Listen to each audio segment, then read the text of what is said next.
Students, तो आज हम पढ़ने जा रहे हैं मैट्रिक्स। क्या होती है मैट्रिक्स और क्यों हम पढ़ते हैं मैट्रिक्स, ये चीज़ देखिए। Matrix generally use for collection of datas, यानी कि इसकी हेल्प से हम डाटा को कलेक्ट कर सकते हैं और डाटा को मैनिपुलेट कर सकते हैं अपनी रिक्वायरमेंट के अकॉर्डिंग। तो हम डाटा को कैसे रिप्रेजेंट करते हैं मैट्रिक्स के अंदर, वो चीज़ देखते हैं। जैसे ये मान लीजिए कुछ डाटा है मेरे पास में, ये मैट्रिक्स का सिंबल होता है और ये मेरे पास एक डाटा है जिसके अंदर ये देखिए कुछ हॉरिजॉन्टल लाइंस हैं और कुछ वर्टिकल लाइंस हैं। ये के B C D E F G H I ये सब मेरे डाटाज हैं, ठीक है। इसके प्लेस पर कुछ और भी हो सकता है। तो जो हॉरिजॉन्टल लाइन है इसको बोलते हैं हम रोज, ये सब रोज होती हैं, ठीक है। जो वर्टिकल लाइंस हैं इनको बोलते हैं हम कॉलम्स। तो इस लाइन को जो हॉरिजॉन्टल फर्स्ट लाइन है इसको क्या बोलूंगा मैं, रो फर्स्ट, या फिर R1 से रिप्रेजेंट करते हैं। या इसी तरह से इस सेकंड हॉरिजॉन्टल लाइन को कैसे रिप्रेजेंट करेंगे, R2 से, फिर R3 से। और जो वर्टिकल लाइंस हैं उसको हम किससे रिप्रेजेंट करते हैं, कॉलम से। तो इसको क्या बोलेंगे, C1 कॉलम, इसको बोलेंगे हम C2 कॉलम, और इसी तरह से बोलेंगे हम C3 कॉलम। समझ में आया। अब देखिए अब मान लीजिए इस डाटा को मुझे सेलेक्ट करना है कि मैट्रिक्स में कहाँ पर रखा हुआ है। तो मैं कैसे पढ़ूंगा कि ये अगर मुझे के एलिमेंट चाहिए तो कहाँ पर रखा हुआ है, ये रखा हुआ है मेरा फर्स्ट रो फर्स्ट कॉलम पर। तो कैसे बताऊंगा ये कि फर्स्ट रो फर्स्ट कॉलम पर कौन है, के है। इसी तरह देखिए फर्स्ट रो सेकंड कॉलम पर, हमेशा पहले रो को पढ़ते हैं फिर कॉलम को। तो फर्स्ट रो सेकंड कॉलम पर कौन है, मेरा बी एलिमेंट रखा हुआ है। इसी तरह से फर्स्ट रो थर्ड कॉलम पर कौन रखा हुआ है, सी एलिमेंट रखा हुआ है। सेकंड रो फर्स्ट कॉलम पर कौन है, डी एलिमेंट है। सेकंड रो सेकंड कॉलम पर कौन है, ई एलिमेंट है। इसी तरह से सेकंड रो थर्ड कॉलम पर कौन है, एफ एलिमेंट है। इसका मतलब कोई हमसे अगर पूछे कि कोई मैट्रिक्स दे करके कि बताओ उस प्लेस पर कौन सा एलिमेंट रखा हुआ है या उसकी वैल्यू बताओ, तो आप आराम से बता सकते हैं, ठीक है। अब देखते हैं हम order of matrix. Order of matrix एक टर्म होती है इसमें मैट्रिक्स में, ऑर्डर ऑफ मैट्रिक्स क्या होती है, रो क्रॉस कॉलम होती है, यानी कि जिसके अंदर किसी मैट्रिक्स के अंदर कितनी रोज है और कितनी कॉलम्स है ये बताता है। तो मान लीजिए कोई m नंबर ऑफ रोज हैं और n नंबर ऑफ कॉलम्स हैं, तो उसका ऑर्डर कितना हो जाएगा, m क्रॉस n। जैसे कि यहाँ देखिए इस मैट्रिक्स में इसका ऑर्डर कितना हो जाएगा, 3 रो है 3 ही कॉलम है, तो 3/3 हो जाएगा। अगर कोई मैट्रिक्स हमारी m रोज और n कॉलम्स की है तो उसका ऑर्डर कितना हो जाएगा, m क्रॉस n हो जाएगा, ठीक है। इसके अंदर कुछ टाइप्स ऑफ मैट्रिक्स होते हैं, डिफरेंट टाइप्स की होती है। सबसे पहले पढ़ते हैं हम स्क्वायर मैट्रिक्स। स्क्वायर मैट्रिक्स उस मैट्रिक्स को कहते हैं जिसके अंदर number of rows and columns जो है दोनों इक्वल होती हैं। The number of rows and the columns are equal. Just like कि आप स्क्वायर पढ़ते थे 10th क्लास में जिसका लेंथ एंड ब्रेथ इक्वल होती है, उसी तरह से स्क्वायर मैट्रिक्स में रोज और कॉलम दोनों बराबर होती हैं। जैसे कि मैंने यहाँ पर पढ़ा हुआ, देखो लिखा हुआ है कि ये जो मैट्रिक्स है एग्जाम्पल में, तो इसमें के अंदर कितनी रो है, 2 रो है 2 ही कॉलम है। यहाँ पर देखिए 1 रो है और 1 ही कॉलम है, तो ये क्या कहलाएगी, स्क्वायर मैट्रिक्स कहलाएगी। इसी तरह से अगली होती है हमारी डायगोनल मैट्रिक्स। डायगोनल मैट्रिक्स क्या होती है, ये एक स्क्वायर मैट्रिक्स होती है जिसके अंदर नॉन डायगोनल एलिमेंट्स क्या होने चाहिए, 0 होने चाहिए। नॉन डायगोनल का मतलब देखिए ये जो है ये होते हैं हमारे डायगोनल एलिमेंट्स। याद रखना मैट्रिक्स के अंदर सिर्फ यही एक डायगोनल होता है, ये कभी डायगोनल नहीं होता है। तो ये एक डायगोनल एलिमेंट्स जो होंगे उनको छोड़ करके सारे एलिमेंट्स क्या होंगे, 0 होंगे, तो उसको बोलेंगे हम डायगोनल मैट्रिक्स। इसी तरह से हम आगे पढ़ते हैं scalar matrix. Scalar matrix it is a diagonal matrix. Diagonal matrix में अगर ये डायगोनल एलिमेंट्स हमारे इक्वल हो जाएं तो उसको बोलेंगे हम स्केलर मैट्रिक्स। जैसे देखिए यहाँ पे 1 2 थे, 2 2 हो गए, यानी कि ये भी 2 है, ये भी 2 है। या फिर मैं ये भी कह सकता हूँ कि कोई अनदर एग्जांपल लेकर कि ये के हो जाए, ये 0 हो जाए, ये 0 हो जाए, या फिर के हो जाए, तो ये भी क्या होगा, मेरे एक स्केलर मैट्रिक्स होगा। समझ में आया। आगे देखते हैं।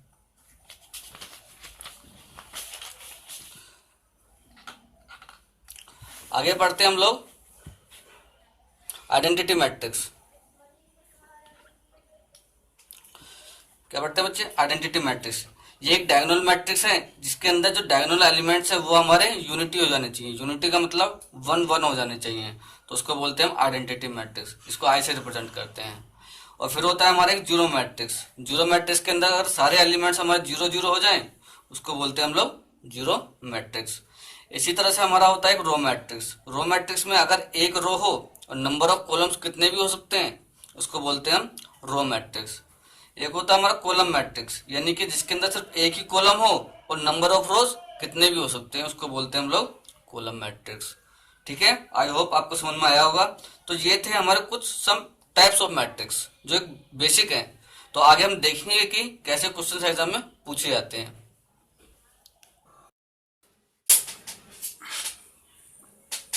हाँ तो जी, अब तक हमने देखा था टाइप्स ऑफ मैट्रिक्स। तो हम देखने जा रहे हैं इक्वलिटी ऑफ मैट्रिक्स। कैसे होती है हमारी इक्वलिटी ऑफ मैट्रिक्स, यानी कि कब कह सकते हैं हम कि दो मैट्रिक्स आपस में इक्वल हैं। याद रखेंगे, यहाँ पर मैंने पेज नंबर डाले हुए हैं जिससे आपको दिक्कत ना हो। तो देखेंगे कि matrix can be equal to matrix A and B can be equal only when their orders are equal। यानी कि इक्वल होने के लिए दो मैट्रिक्स को उनके ऑर्डर का इक्वल होना बहुत ज़रूरी है। then corresponding element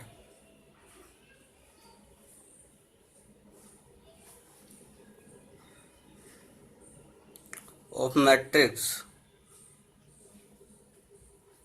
A will be equal to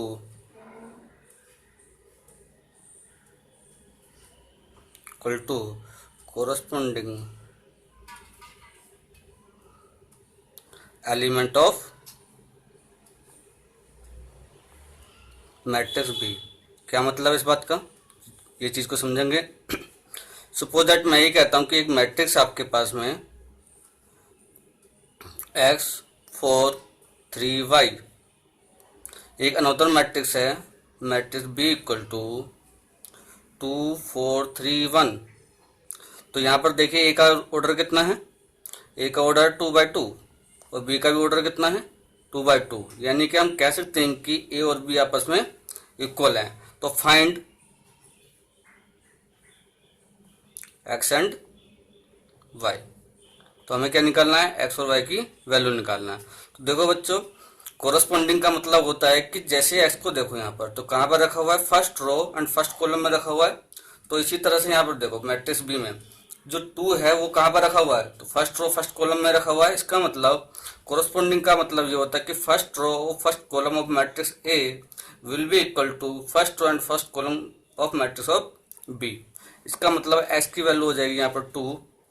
same है यहाँ पर देखिए वाई, तो वाई की वैल्यू यहाँ पर देखो अननोन है और वाई कहाँ पर रखा हुआ है, सेकंड रो और सेकंड कॉलम में रखा हुआ है। तो यहाँ पर बी मैट्रिक्स में देखो कि सेकंड रो और सेकंड कॉलम में क्या है, 1 है। तो आप कंपेयर करोगे तो y की वैल्यू 1 आ गई। आई होप आपको क्लियर हुआ होगा। फिर से बताता हूँ। तो देखो यहाँ पर अननोन जो है वो देखो कहाँ पर रखा हुआ है, यहाँ फर्स्ट रो फर्स्ट कॉलम में रखा हुआ है। इसी तरह से अब मैट्रिक्स बी में देखो कि फर्स्ट रो फर्स्ट कॉलम में क्या रखा हुआ है, तो फर्स्ट रो फर्स्ट कॉलम में क्या है हमारा 2 है। तो इसीलिए x की वैल्यू कितनी हो जाएगी, 2 हो जाएगी। नाउ सी सेम यहाँ देखो y जो अननोन है वो कहाँ पर है मैट्रिक्स ए में, वो first second row second column में है।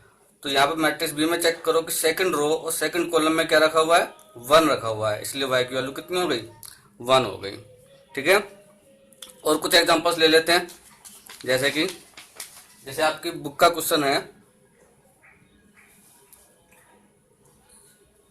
Question find the value of a b c and d. और क्वेश्चन आपको दिया हुआ है a minus b, 2a plus c, 2a minus b, 3c plus d equal to -1, 5, 0 and 13।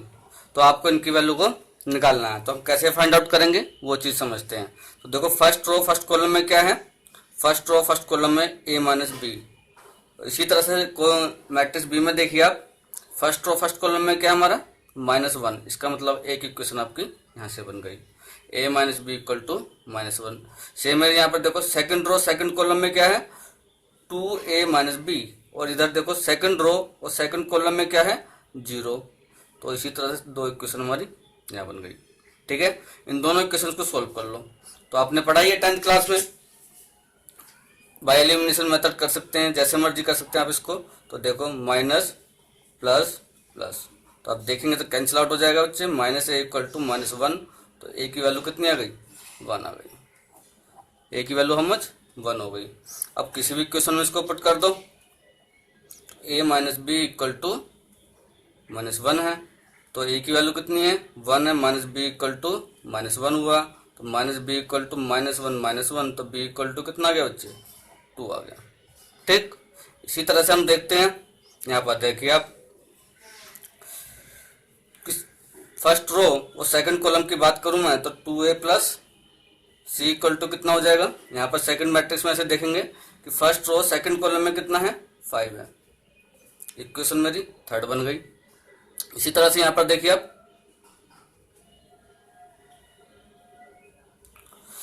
Second row second column में क्या है मेरा 3c प्लस डी है, और यहाँ पर सेकंड रो सेकंड कॉलम में कितना है बच्चे 13 है। तो इसी तरह से क्वेश्चन नंबर 4 बन गई। अब आप देखेंगे कैसे सोल्व करेंगे। अब देखो ए की वैल्यू मुझे पता है कितनी है, तो 2a प्लस सी में इक्वल टू 5 है, तो ए की वैल्यू कितनी है 1 है, put a equal to 1, 2 into 1 plus c equal to 5 हो गया, तो सी इक्वल टू कितना आ गया 3 आ गया। ठीक है, अब मैं इसको देखो साइड में यहीं पर समझा रहा हूँ, आप लोग समझेंगे जरा। इसी तरह क्वेश्चन 4 में देखिए अब 3c plus d equal to 13 है, तो c की वैल्यू कितनी है 3 है, पुट c इक्वल टू 3। तो इसी तरह से यहाँ पुट करेंगे 3 into 3 plus d equal to 13, तो 9 प्लस डी इक्वल टू 13, तो d इक्वल टू 4। तो आप इस तरह से देख सकते हैं आपके पास में चारों की वैल्यू आ गई, a equal to 1, b equal to 2, c equal to 3 and d equal to 4। समझे कि नहीं। तो इस तरह से अगर हमें इक्वलिटी दी हो और अननोन की वैल्यू निकालनी हो तो इस तरह से हम किसी मैट्रिक्स में निकाल सकते हैं। तो कुछ क्वेश्चन सोल्व कर लेते हैं।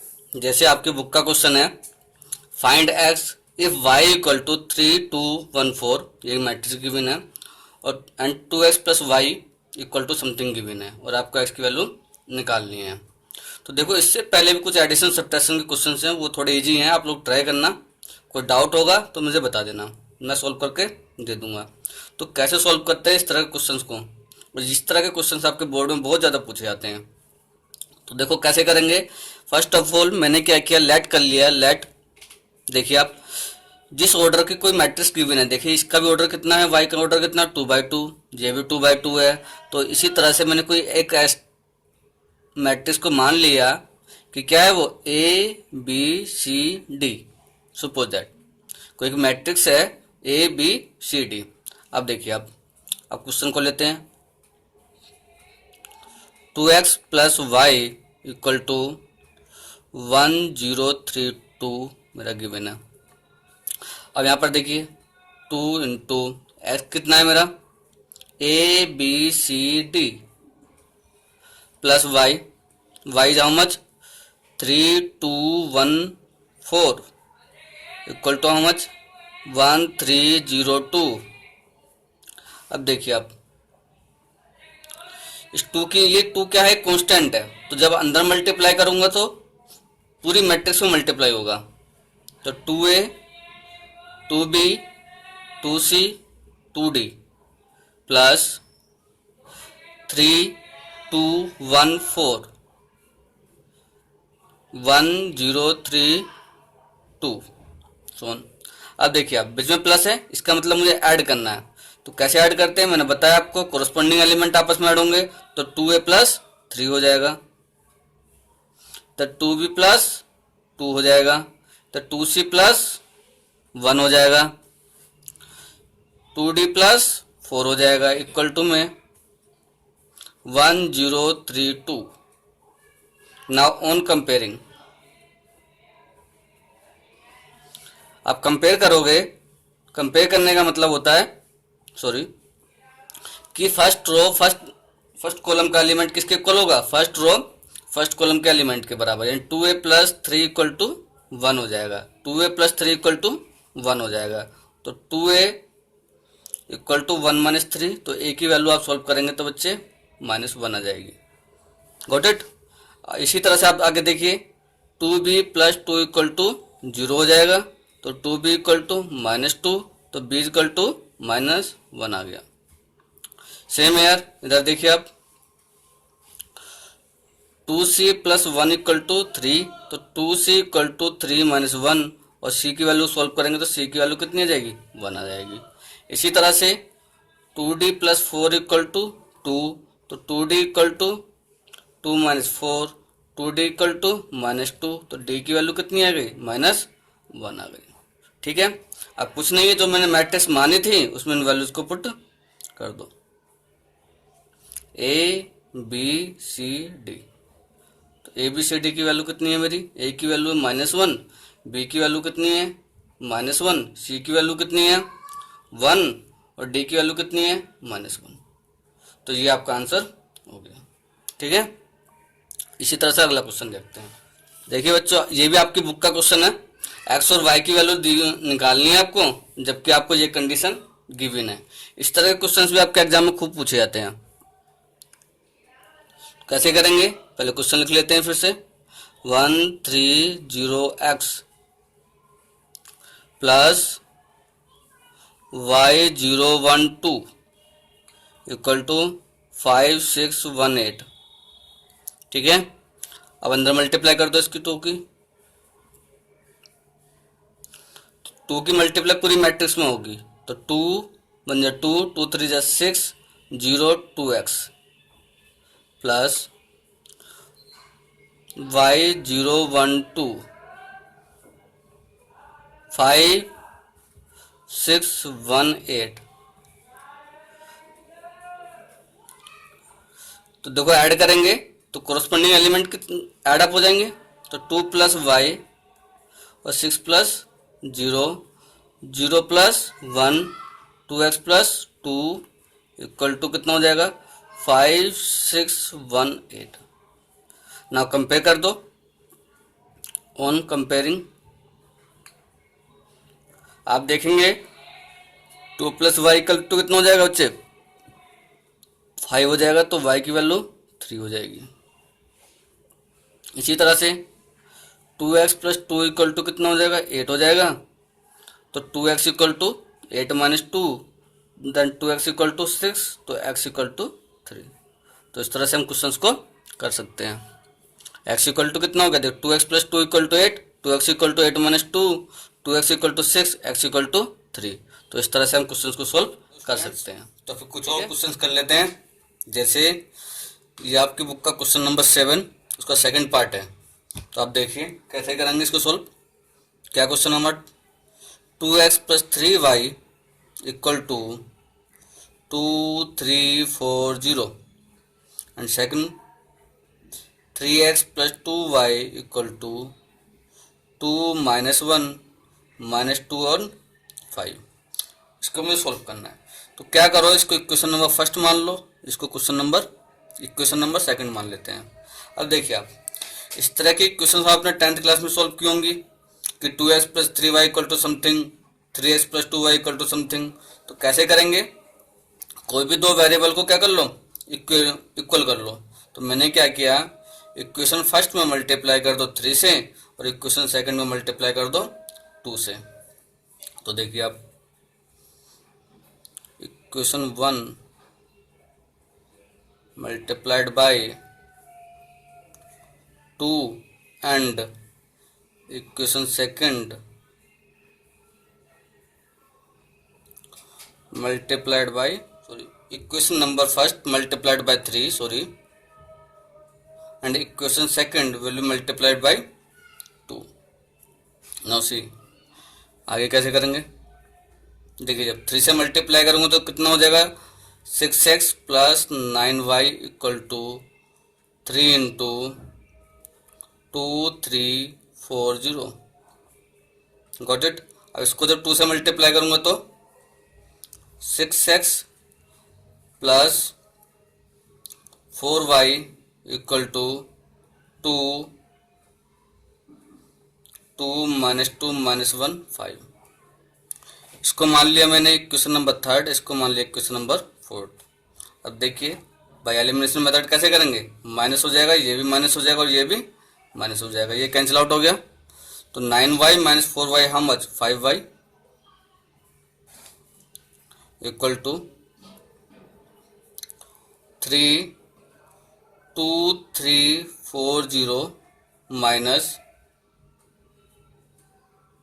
2 माइनस 2 माइनस 1 और 5y equal to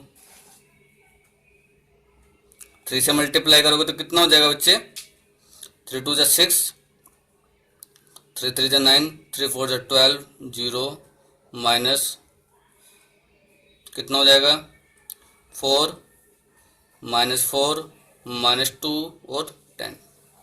got it. Now 5y equal to 6 minus 4, 2 बचेगा, 9 माइनस माइनस कितना हो जाएगा प्लस, और 9 और 4 कितना हो जाएगा 13 हो जाएंगे। इसी तरह से यहाँ पर देखेंगे आप 14 हो जाएगा और ये आपका माइनस 10 हो जाएगा। आपको चाहिए y, तो 1/5 2 13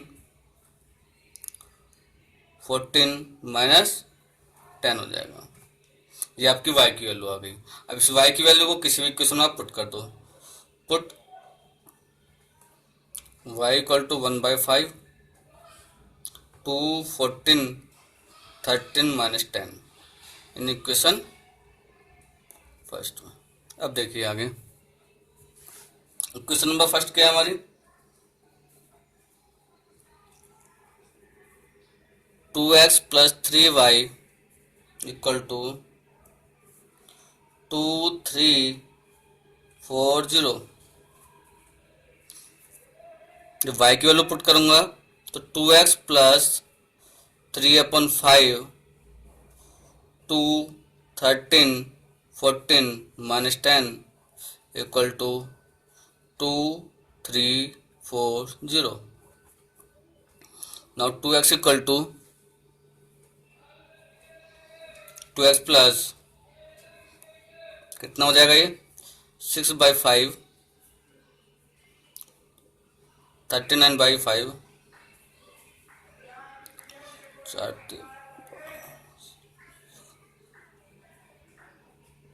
by 5 minus 30/5 2340।